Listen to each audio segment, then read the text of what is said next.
સુરત શહેરમાં આજે ગુરુ પૂર્ણિમાના પાવન પર્વની ભારે શ્રદ્ધા, ભક્તિ અને ઉત્સાહભેર ઉજવણી કરવામાં આવી રહી છે।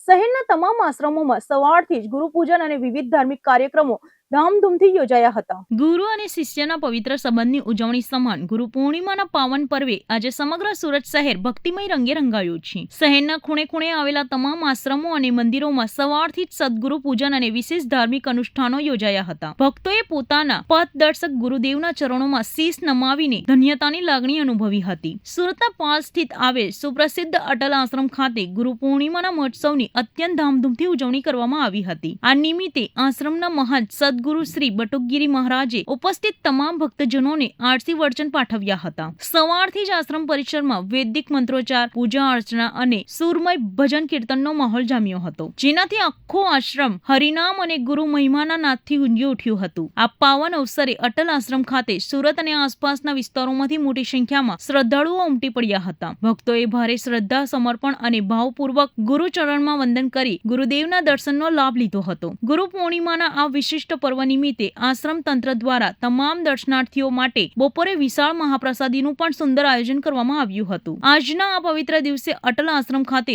ઉભરાયેલા જનમેદનીના દ્રશ્યોએ સાબિત કર્યું છે કે લોકોના હૃદયમાં ગુરુ પ્રત્યેની અપ્રતિમ શ્રદ્ધા અને આસ્થા આજે પણ અમર છે। ભાવિકોએ ગુરુ આશીર્વાદ મેળવીને જીવનમાં સન્માર્ગે ચાલવાનો અને સમર્પણ ભાવ કેળવવાનો દ્રઢ સંકલ્પ વ્યક્ત કર્યો હતો। अटल आश्रम पारदेश्वर महादेव मंच श्री बटुकगिरी जी आज मित्रों व्यास पूर्णिमा यानी गुरु पूर्णिमा भगवान वेद व्यासे 4 वेदों अध्ययन करी और शास्त्र उपनिषद निर्माण करी तमने ने मने केम जीवવું એ बताव्યું છે। परंतु परमात्मा सुधी जवा माटेनो रास्तो कोई महापुरुषનું सानिध्य प्राप्त थाय।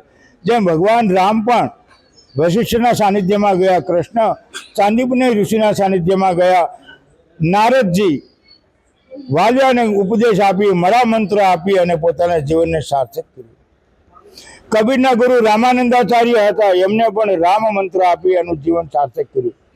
આવા અસંખ્ય મહાપુરુષોનું સાનિધ્ય આપણને બધાને પ્રાપ્ત થાય અને આ ગુરુ પૂર્ણિમા એટલે કોઈ મહાપુરુષનું સાનિધ્ય મળે અને આપણે એક શિંગારી મળે અને જીવનમાં કંઈક પ્રકાશ થાય એવા હેતુથી આ વ્યાસ પૂર્ણિમા આપણે મનાવતા હોઈએ છીએ। આવો મિત્રો, આપણે આ વ્યાસ પૂર્ણિમા નિમિત્તે કોકનું સાનિધ્ય મળે, કોઈ મહાપુરુષના આશીર્વાદ પ્રાપ્ત થાય એવી મંગલ શુભકામના સાથે પારદેશ્વર મહાદેવ મંચ શ્રી બટુકગીરી, સુરત।